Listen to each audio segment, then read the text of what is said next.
راديو إيرنا ناتا دمت إيرتراويان مس راديو إيرنا يخم زلكم زغبركم سمعتنا ازي سومناوي فتصاميتاتيو أبناي سنبت فتصاميتات دايركتور ودب تعن عالم أب تقرأي بحصرة مقبل مدهانيتن سبي موت على كبل قليتو دكتور تيدروس أدحانوم أبزهابو مقلصيتي مقبل مدهانيتن بميلان أب تقرأي كياتو تخلكيلولو بسنكوغا سلاماو هزبي أب كبير كلولاو وديغلو كبل نغازيت إنياتات مقلصيبو إيو دقاب سلطان أبزنبارو الأوان منيستر تعنا إثيوبيا زنبرة دكتور تيدروس أدحانوم حلقة ستاف سراويت إثيوبيا مسحيلتات تقرأي وقينو بمبال نزاقربو لكسب زهابو ملاش أب إثيوبيا بزكايت زلو كينات حد نايزوخون وقن تساقعي كم زي حزم فلاط إذكار بمسارات ودب حورات هاقرات زغربو تصبصاب أب تقرأي 8 ميتاويت نايك قرب مدهانيت حصرات تاقات إمولا أب سميناو كفال إثيوبيا كل عينة مراغبيتات تغواريتو سلزلو أغل تصبصاب نمقبارون أي تغالن زبل ودب حورات هاقرات لعلي 364 نايرديت مقبن مدهانيتن زصعنا مكاين تعاقيتن كم زلو حبيرو منقس إثيوبيا مسحيلتات تقرأي ركب نيروان بزبل كسي سراحتنياتات رديتن مرحتي نايرديت مكاينن أب تحت غيدي يأتيو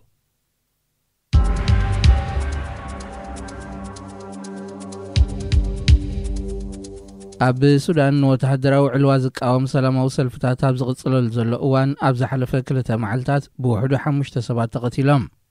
أبالات ستا سودان تأيتن زنبع غازن أب لعلي سلفنياتات كمز سوكوسيوم ناعين مسغاخر نمعكنات زينات زهبو زلو حبريتا محبر حكايم سودان بوغن بزوتصو مقلتي ود 10 شمونتن ود 35 عمد زخونو كلتا سلاموين سبات توقيهم أب حكمنا تعاقبهم زتصنحون كمزموتو أملكيتو بوليس سودان نابل على سلفنياتات كم زي تقوسه بمقلاص أبت كباب زنبرو كالوت عطقاتهم نتغتلت فتصيم موكب الكسيسو محبر حكايم بتوسقي أبالات ستا أب ال40 زتبهلو هوسبيتال بمئتاو أب علي دكتوراتن سرحتنياتات تعنان موقداتو ريدوم توقيهم نزتعاقبو سلفنياتات كا بحيل وسيدوم كبل كسيسو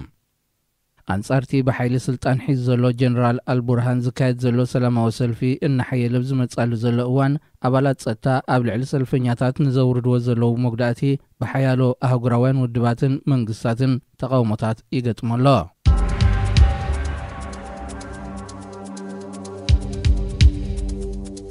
أب سومال كلتا أبالات عقاب سلام سراويت حبرة أفريقيا نايموت فردي كم سوهبهم كابتا هاجر سفنو زينا ملكتهم أتوم يوغنداوين وتحدرات مستي أبورحن حاسز تفتسم قتلت شوعت سلاموين سوات بزتا أساسر كسي تمسريت اللهم زتصنحيهم أبت فتسامية حبابرتن يروم زتبهلو كالوت سلسغا نسالسان تشعتن عمد كأسرو تفريدهم نتقول دايك كتاتل لاب كثما مقادشو زغمة يوغنداوي بيت فرد بزهبو قال أب تحتي أميسوم زتطرنفو أبالات عقاب سلام لعل حق صومال كم زيكونو كفلت اللوم يلوم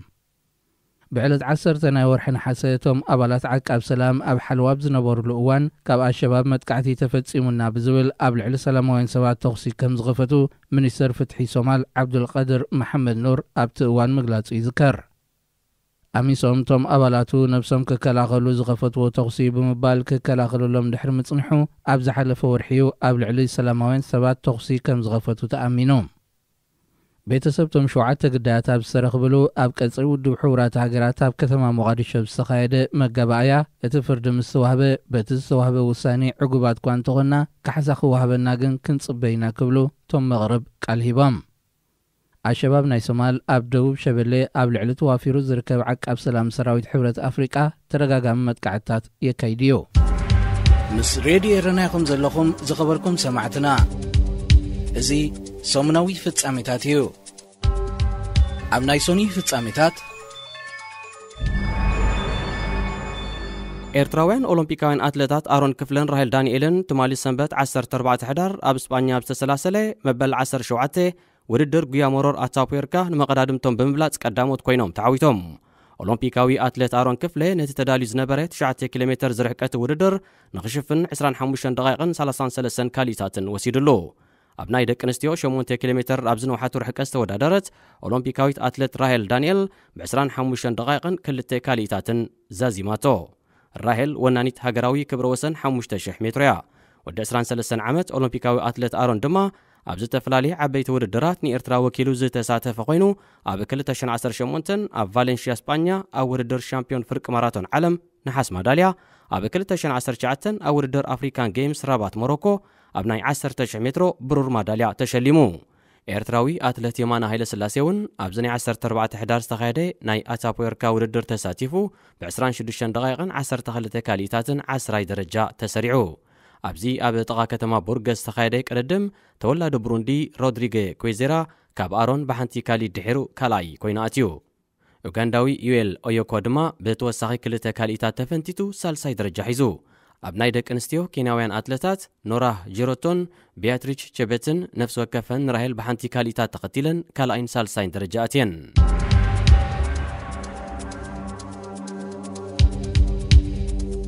ኣብ ልዕሊ ህግደፍን ወተሃደራውን ቁጠባውን ማሕወራቱን እገዳ ዘንበረት ኣሜሪካ ኣብ ልዕሊ መንግስቲ ኢትዮጵያን ሓይልታት ትግራይን እውን ተወሳኺ እገዳታት ከተንብር ከም እትኽእል ዲፕሎማሰኛታት ገሊጾም እዚ ዝግለጽ ዘሎ ጸሓፊ ጉዳያት ወጻኢ ኣሜሪካ አንቶኒ ብሊንከን ብዛዕባ ኩነታት ኢትዮጵያ ንምዝታይ ናብ ኬንያን ካልኦት ክልተ ሃገራት ኣፍሪቃን ክበጽሕ ምዃኑ ኣብ ዝሕበረሉ ዘሎ እዋን እዩ ኣብ ከበባ ዘሎ መንገድታት ንሰብኣዊ ሓገዛት ክኸፈትን ኩሎም ወገናት ተኽስብ ምቁራጽ ናብ ዘተ ክቐርቡን ደጋጊማ ትጽውዕ ዘላ ኣሜሪካ ጻውዒታ ተቐባልነት እንተዘይረኺቡ ኣብ ዝመጽእ ሰሙናት ተወሳኺ እገዳ ንምትግባር መደብ ከም ዘለዋዮም እቶም ዲፕሎማሰኛታት ኣመልኪቶም ንኢትዮጵያ ካብ ስምዕ ንግዲ ኣገዋዝ ሰረዘት ኣሜሪካ ንቁጠባዊ ትካላት ስግደፍ ቀይሕ ባሕሪ ወይ ድማ ባዶ ቻዕተን ብክቦን ድኳናት ዘማሕደር ትካል ሕድርን ቀንዲ ዕላማ ናይ ኣሜሪካ እገዳ ክኾኑ ከለዉ ሓላፊ ቁጠባዊ ጉዳያት ስግደፍ ኣቶ ሓጎስ ክሻን ሓላፊ ሃገራዊ ድሕነትን ጸጥታን ኤርትራ ብርጋደር ጀነራል ኣብርሃ ካሳን ድማ ካብቶም ኣብቲ እገዳ ዝተኻተቱ ቀዳሞት ሰበስልጣናት ናይቲ ስርዓት እዮም ኣሜሪካ ቀዲማ እውን ምስ ኩናት ትግራይ ዝተተሓሓዘ ኣብ ልዕሊ ጠቕላሊ ሓለቓ ስታፍ ሰራዊት ኤርትራ ጀነራል ፊሊጶስ ወልደ ዮሃንስ ተመሳሳሊ እገዳ ኣንቢራያ ምምሕዳር ባይደን ኣብ ሳልስ እዚ ኣብ ልዕሊ ህግደፍን ማሕወራቱን ዘንበሮ እገዳ መንግስታት ኤርትራን ኢትዮጵያን ተቃይሞም ኣለዉ ይኹን እምበር እቲ ምምሕዳር ንጥሜት ከም መሳርሒ ኩናትን ፖለቲካን ዝጥቀሙሉ ዘለዉ ወገናት ኣብ ትግራይ ገበናት ኩናትን ገበን ኣንጻር ሰብኣውነትን ኣብ ልዕሊ ዝፈጸሙ ኣካላት ምጽራይ ክሳብ ዝግበረሉን ኣብዚ ኩናት እዚ ቀንዲ ተዋሳእትን ዝኾኑ መንግስታት ኢትዮጵያን ኤርትራን ከምኡ ድማ ህወሓት እገዳን ካልእ ስጉምታትን ካብ ምውሳድ ደው ክብል ከም ዘይኮነ በብእዋኑ ዝወፅእ ዘሎ መግለጺታት የነጽር ሕብረት ኤውሮጳ እውን ኣሰር ኣሜሪካ ስዒቡ ኣብ ልዕሊ ዞም ኣሽሓት ሰባት ግዳይ ሞትን መቕዘፍትን ንሚልዮናት ህዝቢ ድማ ግዳይ ጥሜትን ምምዝባልን ገይሮም ዘሎ ወገናት ተመሳሳሊ ስጉምታት ክወስድ ትጽቢት ይግበር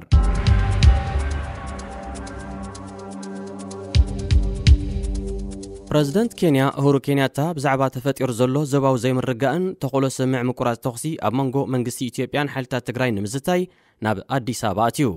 እቲ ፕረዚደንት ብሰንበት 14 ሕዳር ናብ ኣዲስ ኣበባ ዝኣተወ ጸሓፊ ጉዳያት ወጻኢ ኣሜሪካ አንቶኒ ብሊንከን ብዛዕባ ህልው ኩነታት ኢትዮጵያ ንምምያጥ ናብ ኬንያ ከምርሕ ምዃኑ ኣብ ዝተገልጸሉ እዋን እዩ እቲ ላዕለዋይ በዓል ስልጣን ኣሜሪካ ኣብ ኣፍሪቃ ኣብ ዘካይዶ ናይ ፈለማ ዑደቱ ናብ ናይጀርያን ሰኔጋልን እውን ክበጽሕ ምዃኑ ተፈሊጡሎ ኣብዚ ናይ ሰለስተ ሃገራት ኣፍሪቃ ዑደቱ ቀንዲ ኣጀንዱ ኩናት ኢትዮጵያ እኳ እንተኾነ ብዛዕባ ኩነታት ሶማልን ሱዳንን እውን ክዘራረብ ምዃኑ ቤት ጽሕፈቱ ኣብ ዘውፅኦ መግለጺ ኣመልኪቱ ብፍላይ ምስ ፕረዚደንት ኬንያ ኣብ ዝገብሮ ርክብ ኣብ ኢትዮጵያ ተባሪዑ ዘሎ ኩናትን ኣብ ዞባ ቀርኒ ኣፍሪቃ ክፈጥሮ ዝኽእል ተወሳኺ ቅልውላውን ብዝምልከት ክዝትዩ ፕረዚደንት ኬንያ ናብ ኢትዮጵያ ቅድሚ ምብጋሱ ብዓርቢ 12 ሕዳር ምስ ሓለፍቲ ሃገራዊ ድሕነትን ጸጥታን ሃገሩ ኣኼባ ብምክያድ ተፈጢሩ ብሰንኪ ዘሎ ዞባዊ ኩነታት ኬንያ ድሕነታ ንምውሓስ ኣብ ዝለዓለ ጸጥታዊ ተጠንቀቕ ክትጸንሕ ትእዛዝ ኣመሓላሊፉ መንግስቲ ኢትዮጵያን ሓይልታት ትግራይን ተቕሲብ ምቁራጽ ግጭታቶም ብዘተይ ክፈትሑ ፕረዚደንት ኬንያታ ብተደጋጋሚ ክምሕፀን ጸኒሑ እዩ ፕረዚደንት ዩጋንዳ ዩዌሪ ሙሴቬኒ ብወገኑ ብዛዕባ እዚ ንኢትዮጵያ ናብ ዓዘቕቲ ሸሚሙ ዘሎ ኩናት ንምዝታይ ን16 ሕዳር ኣኼባ መራሕቲ ሃገራት ምብራቕ ኣፍሪቃ ምጽውዑ ይዝከር ምስ ሬድዮ ኤረና ኢኹም ዘለኹም ዝኸበርኩም ሰማዕትና እዚ ሰሙናዊ ፍጻሜታት እዩ ኣብ ናይ ሰሉስ ፍጻሜታት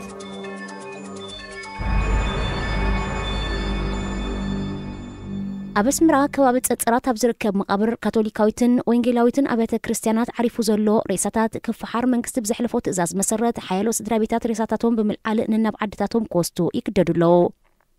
እዚ መንግስቲ ክትግበራ ገዲድዎ ዘሎ ትእዛዝ ንስድራ ቤታት ናብ ሓድሽ ሓዘን ዘይተደለየ ወጻኢታትን ካልእ ማሕበራዊ ቁጠባዊ ጸገማትን የቃልዕ ከም ዘሎ እቶም ነዚ ሓበሬታ ዝለኣኹ ምንጭታት ኣገንዚቦም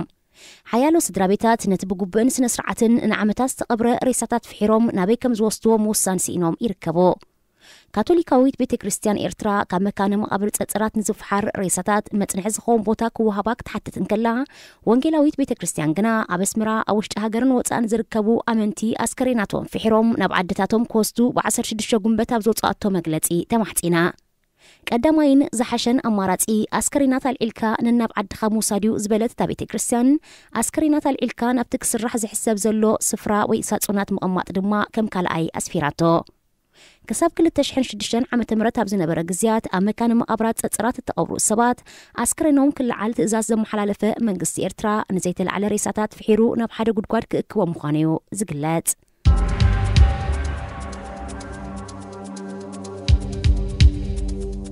ገዲም ተገዳላይን ሓደ ካብ መራሕትን ህዝባዊ ግንባር ኣቶ አልአሚን መሐመድ ስዒድ ዓሪፉ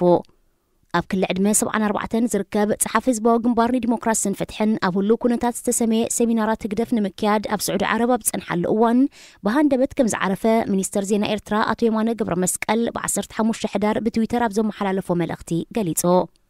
ተደጋጋሚ እዋን ሓይሙ በብእዋኑ ኣብ ዝተፈላለየ ሃገራት ዓረብ ጥዑቅ ሕክምናዊ ክንክን ክካየደሉ ጸንሐ ኣቶ አልአሚን መሐመድ ስዒድ ገዲም ተጋዳላይ ኣብ ናጽነት ኤርትራ ዝተገብረ ቃልሲ እኳ እንተኾነ ድሕሪ ናጽነት ግና ምእዙዝ ናይቲ ብሓደ ሰብ ዝምራሕ ስርዓት ህግደፍን መሳርሒ ምልክን ኮይኑ ክብሉ ኤርትራውያን ደለይቲ ፍትሒ ይነቕፍዎ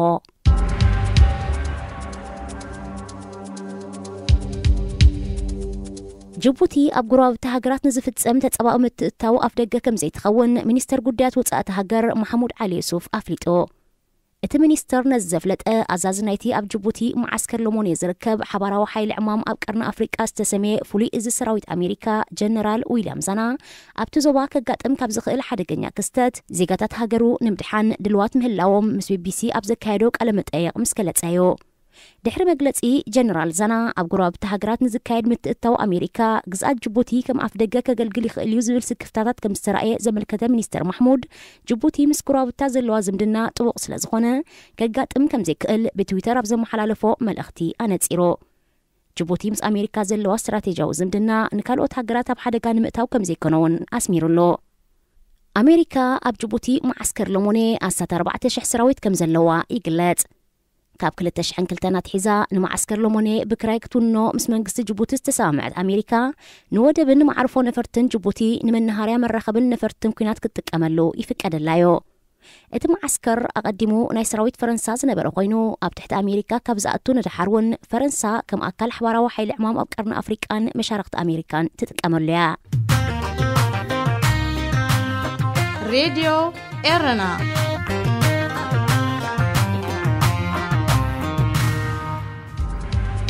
مس راديو إيرنا يخم زلهم تخبركم سمعتنا إزي سمنا في التساميتاتيو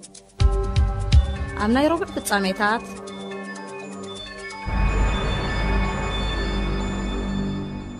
ኣብ ኣዲስ ኣበባ ዝርከባ ሓደ ናይ ወጻኢ ኤምባሲታት ብናይ ገዛ ርእሰን ወተሃደራት ክሕለዋ ይሓታ ምህላውን ሚኒስትሪ ጉዳያት ወጻኢ ኢትዮጵያ ኣፍሊጡ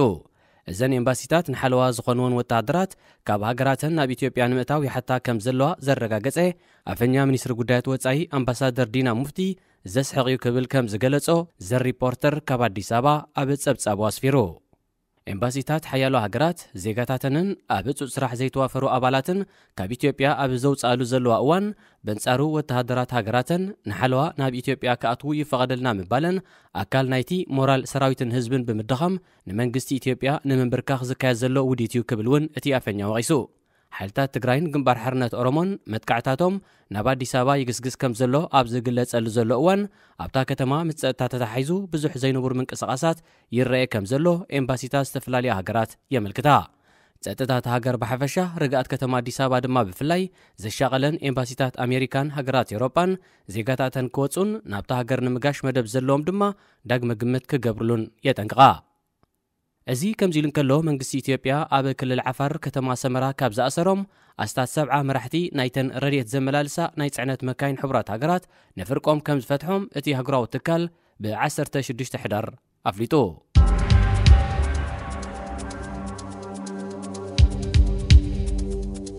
ፖሊስ ፈረንሳ ናብ ብሪጣንያ ንምስጋር ኣብ ሰሜናዊ ክፋል ኣብ እትርከብ ከተማ ዳንኪያኽ ንዝተኣኻኸቡ ኣማይት ዜጋታት ኤርትራ ዝርከብዎም ኣስታት 1500 ሓተት ዕቆባን ስደተኛታትን በቲኖም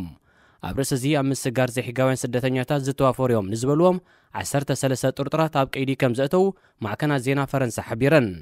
ፖሊስ ፈረንሳ ሕተት ዕቑባን ስደተኛታትን ንዝተኣኻኸብሉ ከባቢታት ዘዕንው ዘለው ጀላቡ እናተጠቕሙ ብዘይሕጋዊ መንገዲ ናብ ብሪጣንያ ንምእታው ዝፍትኑ ዘለው ብዙሕ ሰባት መዓልታዊ ናብ ልዕሊ 1,000 ዓሪግሉ ኣብ ዘሎ እዋን እዩ ካብ ሕብረት ኤውሮጳ ድሕሪ ምውፃእ ኣብ ጉዳይ ምግታእ ስደተኛታትን ኣብ ዶባት ዝግበር ሓልዋን ምስ ፈረንሳ ተወሳኺ ስምምዕ ክትገብር ከም እትደሊ እትገልጽ ብሪጣንያ ኣብዚ ዓመት እዚ ጥራይ ካብ ገማግም ባሕሪ ፈረንሳ ብጀላቡ ናብ ብሪጣንያ ናይ ዝወሓዙ ብዙሕ ስደተኛታት ልዕሊ 18,000 በፂሕሎ ኣብ ዝሓለፈ ሰሙን ኣብ 11 ሕዳር ኣብ ሓደ መዓልቲ ጥራይ ልዕሊ 1,000 ስደተኛታት ካብ ፈረንሳ ናብ ብሪጣንያ በዚ መንገዲ ዝሰጊሮም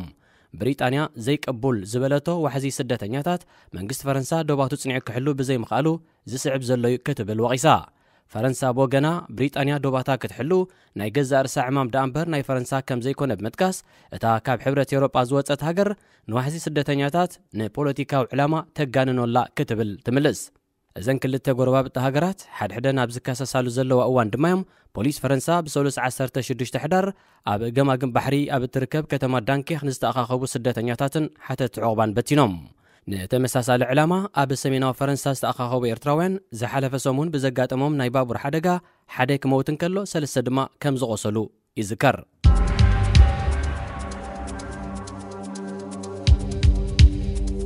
ኣብ ኡጋንዳ ርእሰ ከተማ ካምፓላ ትማሊ 16 ሕዳር ብዝተፈጸመ ርእሰ ቀትለታዊ መጥቃዕቲ ብውሕዱ 6 ሰባት ከም ዝተቐትሉን ልዕሊ 30 ድማ ከም ዝቆሰሉን ንኣፈኛ ፖሊስ ሃገር ፍሬድ ኤናንጋ ብምጥቃስ ማዕከናት ዜና ቃሊሐን ኣብታ ሃገር ኣብ 23 ከምኡ ድማ 25 ጥቅምቲ ብውሕዱ ሓደ ሰብ ዝቐተለን ሓያሎ ዘቆሰለን መጥቃዕታት ከም ዝተፈጸመ ይዝከር ዩጋንዳ ድሕርዚ ተደጋጋሚ መጥቃዕታት ኣብ ልዑል ተጠንቀቓ ጸኒሓ ናይቲ ብተደጋጋሚ ዝካየድ ዘሎ መጥቃዕታት ሓላፍነት ዝወሰደ ኣካል እኳ እንተዘየለ ኪዳን ዴሞክራሲያውን ሓይልታት ዝተባሃለ ዕጡቕ ጉጅለ ከም ዝፈጸሞ መንግስቲ ዩጋንዳ ይወቀስ ምስ ዳዕሽ ብፍላይ ድማ ምስ ዕጡቓት ጉጅለ ሶማል ርክብ ክህልዎ ከም ዝኽእል ዝግለጽ ኪዳን ዴሞክራሲያውን ሓይልታት ኣብ 1995 ኣብ ምዕራባዊ ኡጋንዳ ከም ዝተመስረተ እዩ ዝንገረሉ እቲ ኪዳን ጥሩፍ እስላማዊ ሓሳባት ንምስፍሕፋሕ ከም ዝንቀሳቐስ ዝወቀስ መንግስቲ ዩጋንዳ ሽበራዊ ክብል ኣብ መዝገብ ገበነኛታት ኣስፊርዎ ይርከብ ምስ ሬድዮ ኤረና ኢኹም ዘለኹም ዝኸበርኩም ሰማዕትና እዚ ሰሙናዊ ፍጻሜታት እዩ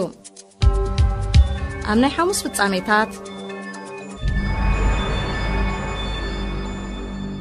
ናብ ኣፍሪቃ ናይ መጀመርያ ዑደቱ ዘካይድ ዘሎ ጸሓፊ ጉዳያት ወጻኢ ኣሜሪካ አንቶኒ ብሊንከን ምስ ፕረዚደንት ኬንያ ኡሁሩ ኬንያታ ኣብ ጸጥታ ዞባ ቅርኒ ኣፍሪቃ ብምትኳር ተመያይጡ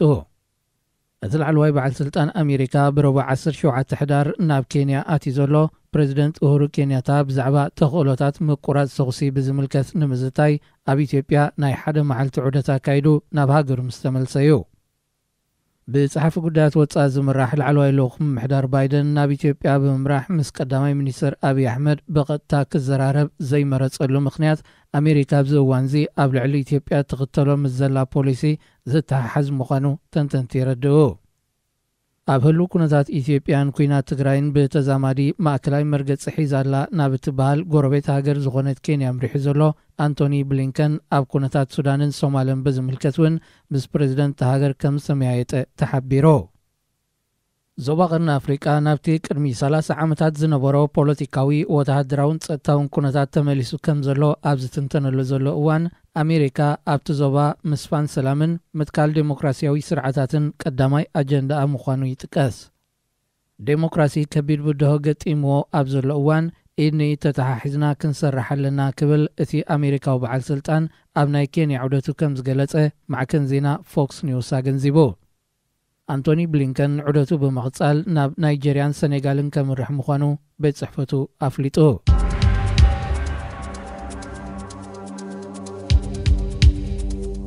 መንግስቲ ፈረንሳ ኣብ ጅቡቲ ዘለዎ ወተሃደራዊ ማዕስከር ንተወሳኺ ዓመታት ንምንዋሕን ንምሕዳስ ዘኽእሎ ስምምዕ ንምኽታምን ብሚኒስተር ምክልኻል ፍሎረንስ ፓርሊ ዝምራሕ ወኪሉ ክልእኽ ምዃኑ ዲፕሎማስያውያን ምንጭታት ሓቢሮም እታ ሚኒስተር እትመርሖ ላዕለዋይ ልኡኽ መንግስቲ ፈረንሳ ን21 ሕዳር ናብ ጅቡቲ ከተምርሕ ትጽቢት ከም ዘሎ ዝሓበሩቶም ምንጭታት ኣብ ህሉ ወተሃደራዊ ኩነታት ዞባ ቅርኒ ኣፍሪቃ ብዝምልከት ምስ ፕረዚደንት ጅቡቲ እስማኤል ዑመር ገለን ካልኦት ላዕለዎት ሰበስልጣን ሃገረን ክትዝቲ ምዃና ኣሚቶም فرنسا أبهل وتهدراو كونتات زوباغنا أفريقان وتهدراو سمع مس جيبوتن مزتاي بمنيستر مكلخال زمراح وكيلا اتلاغزلا زوباغنا أفريقا بوتهدراو كونتاتو نابتي نايك المسالة عامتات زنبورو مدرخ تماليسو سلزركب مخانو تنتنتي ردو أمريكا والنابت زوباكا قات امنزغيل كستات ربحتاتن دحنت زيقاتاتان نمحلاو سراويتا دلو كمزلو أزازنايتي أبجبوت زركب سراويت أمريكا جنرال ويليام زانا أبزحلفك نيات مقلات إذكار أمريكان فرنسان زركبن شوعة هاجرات أبزباقي بحرن قودبتاتن نزلو ربحتاتن نموحاس دحنت زيقاتاتن نمحلاو أبجبوتي قوامي وتهدراو معسكر بمغفات سراويتن أوافرن يركبا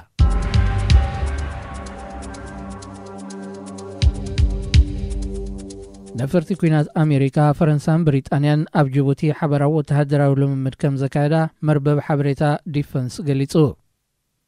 اتي نفرتي وقن عباينا كوينات مركبن زساتف حبراو لممد أب زباقنا أفريقا نزغسات تاو حدقا أفولي تلوخوتات نمو فارز علم مخانو أزاز سرحيتات ازي سراويت أمريكا أب أفريقا ميجر جنرال غريغوري أندرسن قليتو اتلم مداب جبوت مكيادو أبزوباغنا أفريقا كاقات امنزغيل كونتات نمرقاق زلناتو فاينت زوغول لحيكبل ات جنرال بتوساق تغيسو أبتي بعسر تحد حدار السخايدة لممد أب دبداب زتوافرا كلتا B-1B لانسر بومبرز كلتا F-35S زعينتن نفرتي ناي أمريكان كلتا ميراج زعينتن نفرتوق فرنسان كلتا نفرتوقن حانت دما نفرتوق كتسكا متخل مركب بريطانيان مستافني تملكتو اتحبراو لممد ببريطانيا السودة بغينو أب جيبوتي قوامي معسكر زلوان محزو تهاجرات حيلتاتن بمواهاد أب قلتو بصرحيتات نغسات فازق إلان مخانو اتمنشي أب زسفورت أبتصاب أغنزيبو أمزازان تحبراو لممد نا أمريكا فرنسا بريطانيا إيطاليا اسبانيا جابان جيبوتن زوكلو أسات كلتميتي عدومات أبتي أب جيبوتي زركب نا أمريكا قوام معسكر لموني ترغيبام كوينات تقراين هلو كونتات سودانن كومدما إنا تغاربز متزلو مرجع سومالن كفوترو زغل توساقي زي مرقان تدماميرو زمعبل زلو زي رقو كونتات زوباغنا أفريقا زي شاغلن هاجرات معراب ربحاتاتنن دحنت زيقاتاتنن نمحلاو مدلواتي كايدا مهلاوان يقلات مس راديو إرنايكم زلكم زخبركم سمعتنا ازي سومناو في التعميتاتيو أبني عابي في التعميتات أب إرترا كاب استفلالي كبابيتات تقفيفهم القدن أب استبهالي كباب سوات أسيروم زنبرو من السياد كهدمو أب سفتنلو بزيتاتو كوسلوم تأيتي كلتا كم استقاتلو من جسات ريدي إرنا حبيروم دحر مكفافهم نويح عمتات كوبليلكم تباهيلومن كالئن كستات تمسريتلوم نبينوم تفليوم القدن أب استبهالي كبابي نحيالو وارحت أسيروم زنحو أستاد سلستميت من السياد بحاموس إسران حدن تكمتي كهدمو خمس فتنو تدحروز بتحنا حبريتا قليتو اتم أسرات ببجلة تخفافيلهم أب ساعات دحر قطري كباب ساعات 4 نشنتي أب زوت صلو أوان نتنا هدما فتنا خمسة كايدو زتقصو تم نزح حبريتات زلأخو منجتات كاب أبلات حلوان ايتم أسرات بستخفت تقصي كلتك قتلون كلو بوحدو سلسة دما 5 قصلو أملكيتهم دحر استخفت لهم تعتع تقصي زبسحو كابتم كهر مزفتون أسرات كتحزون كلو زهادمو 5 لون اتحبريتا بتوسخي أرديو القدن أم عرباو شنخ إيرترا كباب فورتوز ركب كوينو كاب سوا 4 كيلومتر ندوبوب ريحو يركب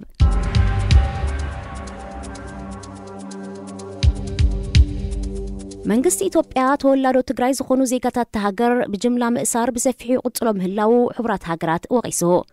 ላዕለዋይ ኮሚሽን ሰብኣዊ መሰላት ሕብራት ሃገራት ኣብ ዘርግሖ መግለጺ ኣብ ዘንዝሓለፋ 7 መዓልታት ኣብ ኣዲስ ኣበባ ጥራይ ልዕሊ 1,000 ተወላዶ ትግራይ ተኣሲሮም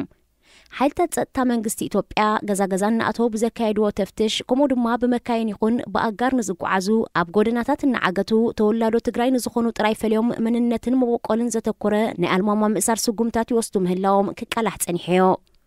እቶም ካብ ኣዲስ ኣበባን ከባቢኣን ተገፊፎም ዝእሰሩ ዘለዉ ተወላዶ ትግራይ ናብ ዝተፈላለየ መዳጎኒ ማእከላት ይወሰዱ ከም ዘለዉ ዝጠቐሱ ሓያሎ ተዓዘብቲ እቲ ሃገር ናብ ዝበኣሰ ናይ ምክፍፋልን ጎንፅን መንገዲ ተምርሕ ምህላዋ ኣተሓሳሲቦም ኣብ ርእሲ እዚ ተወላዶ ትግራይ ዝኾኑ ዜጋታት ሃገር ካብ ዝኾነ ዓይነት መንግስታዊ ስራሕ ይድስክሉን ይስጎጉን ምህላዎም እዩ ዝግለጽ ዘሎ መንግስቲ ኢትዮጵያ ምስ ህወሓት ርክብ ክህልዎም ይኽእል እዩ ብዝብል ጥርጣረ ዝኣሰሮም ሰባት ከም ዘለዉ እኳ እንተዘይከሓደ ተወላዶ ትግራይ ብኣልማማ ይኣስራሎ ንዝብል ክስ ግና ነፂጉ እዚ ከምዚሉን ከሎ ኣብ ትግራይ ብሰንኪ ዘሎ ከበባ ብጥሜትን ዓጽቦን ተጠቂዖም ካብ ዘለው ሚልዮናት ሰባት ሓያሎ ሰባት ከም ዝሞቱ ተገሊጹ ካብ ወርሒ ሰነ ክሳብ ጥቅምቲ ኣብ ዝነበራ 5 ወርሕ ብከቢድ ዓጽቦ ተጠቂዖም ኣብ 14 ሆስፒታላትን ማእከላት ጥዕናን ትግራይ ክእለዩ ዝጸንሑ ኣስታት 200 ዝኾኑ ትሕቲ 5 ዓመት ዝዕድሚኦም ቆልዑ ከም ዝሞቱ ንሓካይም ተኸባቢ ብምጥቃስ ማዕከናት ዜና ኣቃሊሐን